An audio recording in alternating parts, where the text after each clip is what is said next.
Hello, beautiful starlet. So this is going to be a very interesting video. It's one that I don't normally do the format of, but we're going to try it. We're going to see how it feels. And it's one that I've been building up to for the entire month. This video is 7 reasons you are not cursed, but you think you are. This video is going to evolve out of things that I have seen firsthand, things I've experienced, things that we all can go through, and just some key points to keeping grounded and sensible and logical and rational when thinking about curse work. And for that, I have this very Morganic battle scene behind me. I'm kind of loving it, so I hope you enjoy it too. So let's get started.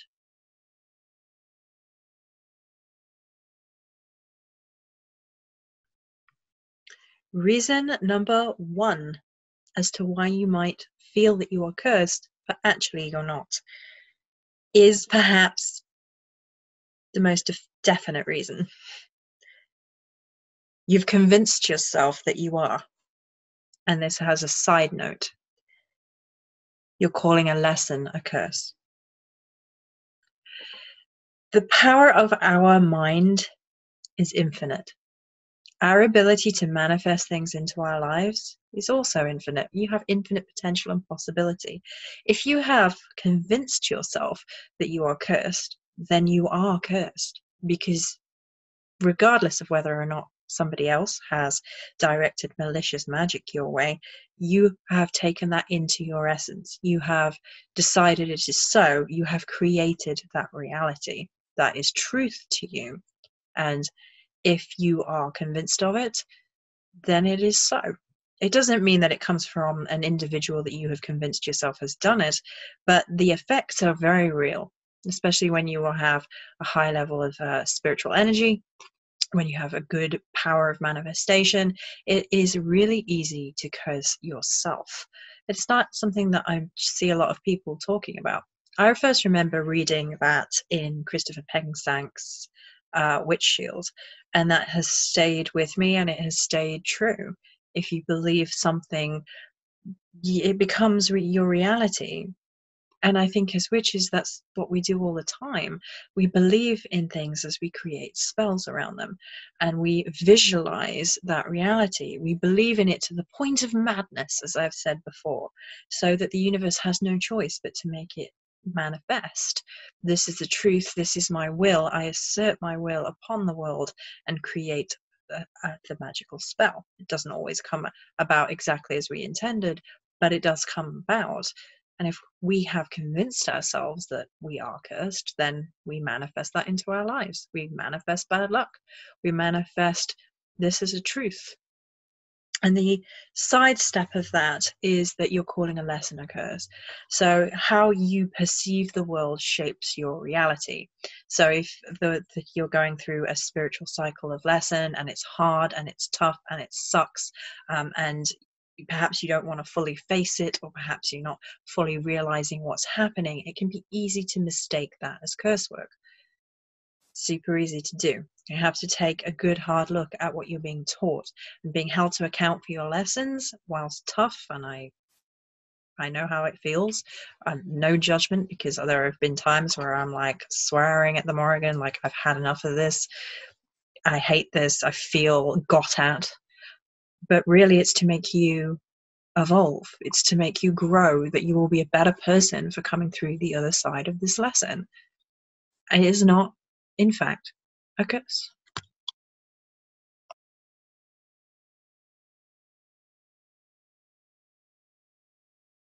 Reason, two eyes whenever I can spare them, is mental health problems. Again, this is a touchy subject, and a lot of people veer away from talking about this, but mental health issues are something not to be ashamed of whatsoever, but they can impact on how we perceive our lives to be going, and depending on what kind of mental health problem we have, it can include hallucinations, auditory hallucinations, and visual hallucinations. Schizophrenia involves a feeling of absolute dread and paranoia. And if you are seeing It's schizophrenia is not the same thing as seeing things, by the way. That is a different mental condition. But there is a feeling of persecution that comes along with that sort of mental illness, and even down to things such as anxiety. Anxiety is a feeling of impending doom, impending dread. You don't know where it's coming from. You're feeling very stressed out. There's a disconnection between what things are happening in the world around you and in your life and how you feel. Now, I struggle with anxiety, and I can tell you that feeling can derail you completely and utterly. And it can lead you to feeling like something else is going on, like there is curse work at work. But if there is a history of mental illness within the family, within your own life, that is something to consider before going to the analogy of being cursed, or that somebody is cursing you. Again, the thing about mental health issues is if somebody is seeing delusions, then they're very real. And if they are a spiritual, magical person seeing these things, they become even more real because all of that energy is behind that manifestation process. And so it just becomes the reality, but it is not the cause. Cursing is not the cause of that in the case of mental health. And what is required is seeking out the mental health assistance that one needs. No judgments whatsoever. Many of us suffer with some kind of mental health thing, and it's no different from suffering with any other physical ailment.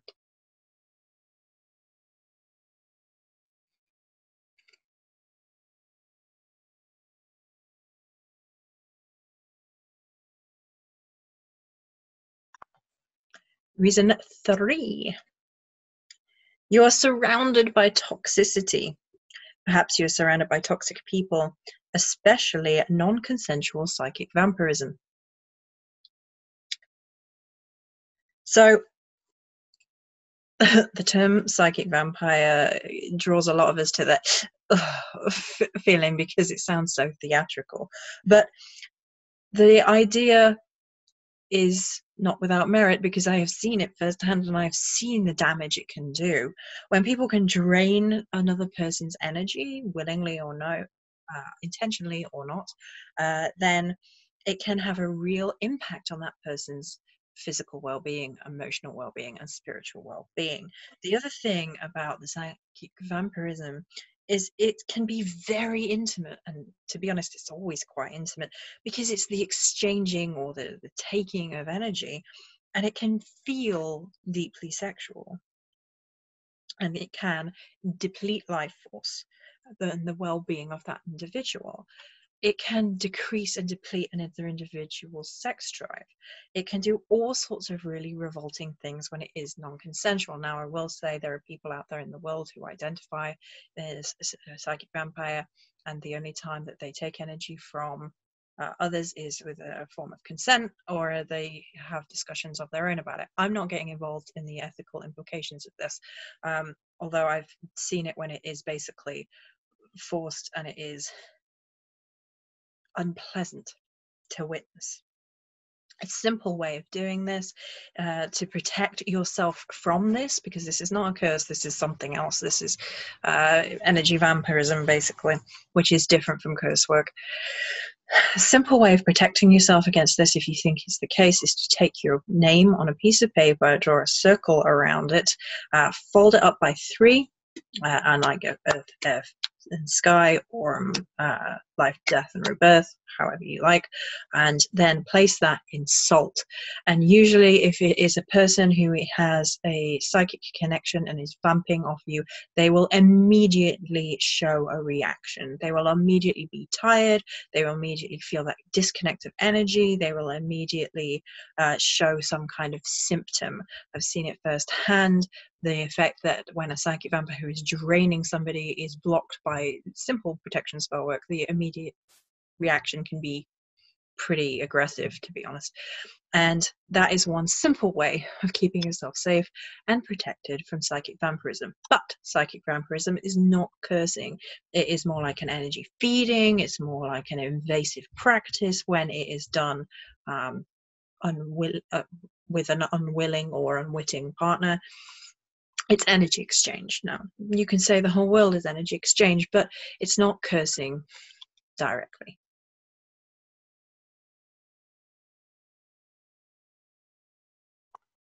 Number 4 is based on my personal feelings and definitions around spell work. So you don't know the difference between a jinx, a hex, or cursing, as well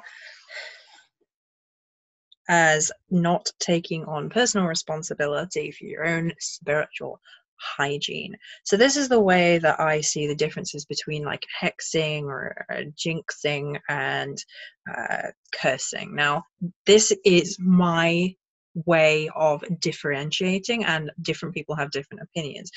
So for me, a jinx is flippant, it's perhaps unwitting, it's perhaps around the energies of bad luck a little bit, and it is kind of, it can happen from anybody with any level of spiritual awareness or not. It can be like a little jealousy thing. I would say the evil eye actually feeds into a hex because that has a little bit more oomph behind it. But there is a line between the two. They're quite similar. And hexing is when somebody is like throwing shade your way, and maybe they are aware of their magical power and maybe they're not, but they're definitely intentionally throwing jealous shade your way, or the evil eye your way, or they're thinking bad thoughts about you. They're throwing, whereas I think jinxing is a little bit less intentional in that way, but they're quite similar to me in my mindset. Whereas cursing is involved, very involved. If you're being cursed by an individual, they have to have serious hatred towards you, serious anger towards you, serious issues with you. They have to have a reason for wanting wrath, and it can border into a wrathful justice. Like you have done them serious wrong, you have stolen from them, you've harmed them, their balance is out of balance in the universe, and the curse is to do with removing all of that vileness that is within them, because you created it, and sending it back to you, giving you back your bad crap, and or because they just really hate you. Now, it is worth mentioning here that there can be an overlap with that mental health thing from the previous point, whereas if somebody has an irrational hatred or an irrational mind, and that has been influenced by mental health, and they're fixating, there is a level of power that can come from that, because they have convinced themselves of this reality, they have convinced themselves that what they're seeing is true, and that you are the reason for that, and then they try and backlash out against you. That to me doesn't have as much power, because the universe sees the discrepancy. The universe doesn't, in my mind, there is like this universal council almost. The Morrigan does this by herself, and so others will as well, I'm sure, where the universal council is like, well, this person needs to be held to account.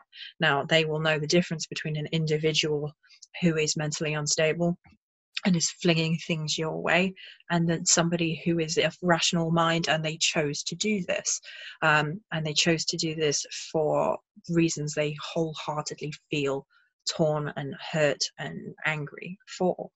Now, cursing again is very involved. It takes a lot of energy, it takes a lot of time, and 9 out of 10 people who I've ever heard, saying that they're cursed, it's like the people they think would do it don't know they exist, don't care they exist, wouldn't spend that kind of time on them, wouldn't spend that kind of energy, wouldn't want to feel all the feelings that come with cursing for that individual, because they're not worth that to them. So that is worth remembering as to what is actually afflicting you, because it's much easier to get like a jinx or a hex on you, because that can be unintentional, unwitting. It can just be a quick like, oh god, I fucking marry me, thrown at you, and you need to be able to deal with that, which is spiritual cleansing.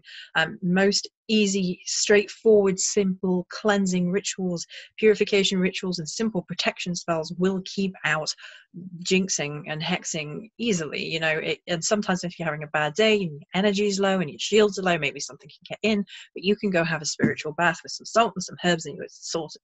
Whereas cursing is more involved to getting rid of what is actually happening. It can take many layers of undoing what has been done, and it can be a lasting effect. The difference can also be told in whether or not it has a much more lasting effect. Jinxes and hexes tend to run out of steam more quickly. They might bring about a bit of bad luck, and then you really like and have a cleanse, and then it's gone. Or it might just dissipate because the energy behind it wasn't that forceful and wasn't that long term. If somebody has more long term, like jealousy over you, it might last a little bit longer, but cleansing will just get rid of it. Cursing can be a bit trickier. It can be undone, it can be reversed, it can be shifted back, but it is more intensive in terms of what the spell work is required in terms of returning that or deflecting that or getting rid of it. But knowing the difference is important, because it may be that you're afflicted with a little bit of evil eye or something of that nature, rather than a full-blown curse.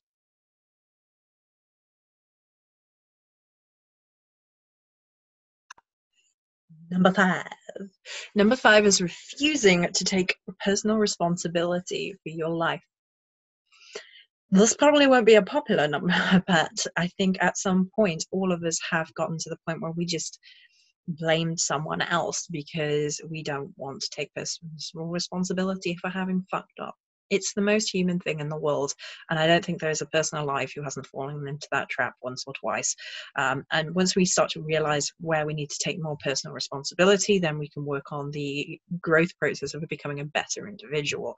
But there are people out there, and there are times when we fall into the trap of blaming everybody else for our issues, and deciding that all of this bad luck or all of this crap that's happening, again, is somebody else's fault. That can also feed into that idea from earlier that it could be lessons impacting on you and not curses. But this is more about like an utter refusal to take on personal responsibility for one's life, one's feelings, the way things are, and rather than seeking out proactive answers and growth and change and whatever that requires for each individual, it's somebody else's fault. And sadly that happens more often than not. I don't think anybody who is going to be watching this video on Patreon is going to fall into the camp of person that's going to be aggressive towards this idea.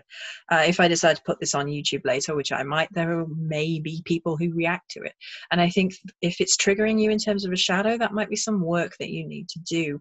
And I've done shadow work on it myself, because there are times where things overlap and we don't want to take personal responsibility because it sucks, because it's hard, and because it means we're not done with the hard work of whatever shadow lesson is to be beeping on our door.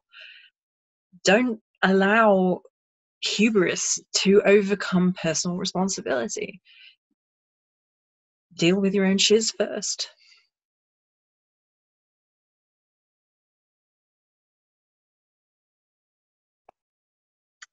And number 6.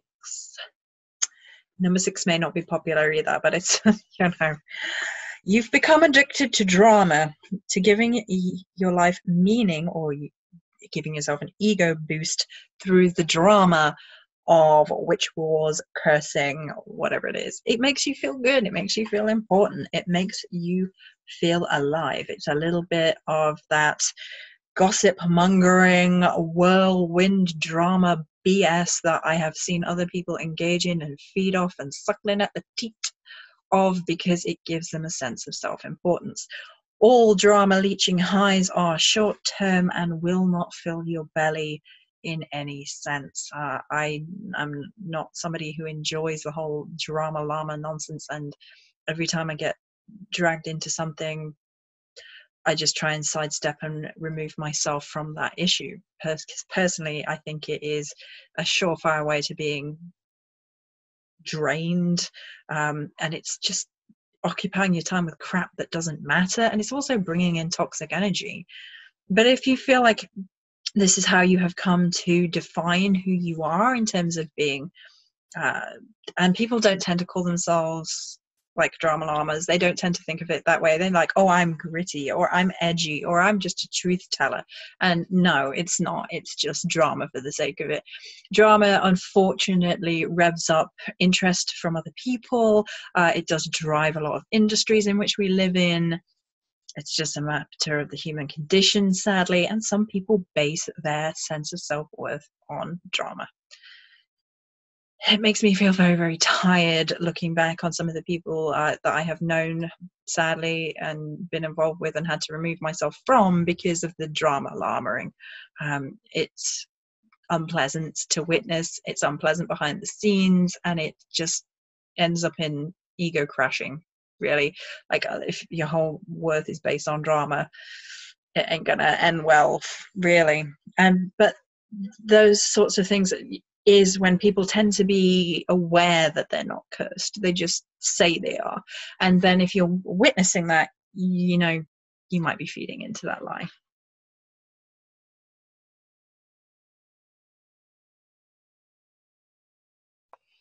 And number 7 follows closely, hotly on the heels of that thought, which is you've been lied to by somebody who is selling you something, usually selling you fear or the cure to your curse.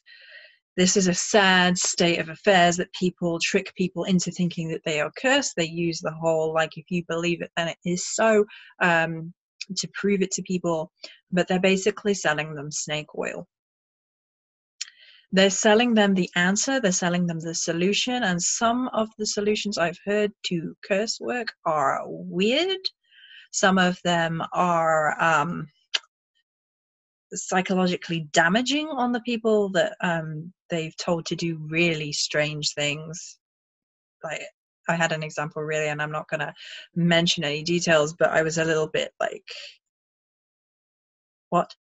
When the individual came to me very, very upset, very, like, they were kind of disgusted at the idea of what they've been told to do, and they told me, and I was like, that doesn't even make sense.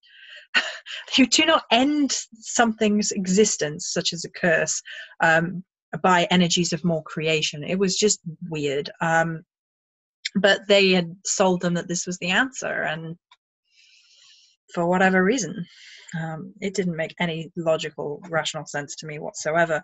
But there are people out there who profiteer from the idea of telling you that you're cursed. Now, there are people out there that want to help individuals, and there are people out there who make a living out of helping individuals. And some people who are cursed for one of the reasons perhaps we have mentioned, that isn't a full-blown curse, might require help and assistance. And people who are cursed by malicious people will require assistance, and they can get it outside of themselves, and that's not a bad thing. I will never hate on spiritual practitioners who have chosen to sell services, because so have I. And it is a practice as old as time, basically, whether it be in trade or in the new type of trade, which is money. But that is the final one on my list of 7 reasons you might think you're cursed, but you're not. I hope you guys enjoyed this video. The idea behind it is to keep you informed of ways, 7 massive ways, at least I think, that can really impact your life, can really have a detrimental effect on you, but can be solved with just a little bit of problem solving, a little bit of applying yourself to the situation, a little bit of soul searching. Now, we're going to do some more videos going forward about symptoms of if you are cursed, what that might look like, what that might feel like, and then what to do about it. But I wanted to get this one done first, because I think this is perhaps the one that is perhaps the most important and perhaps the least talked about. So I hope you guys enjoyed this video. Many blessings, and I'll catch you next time.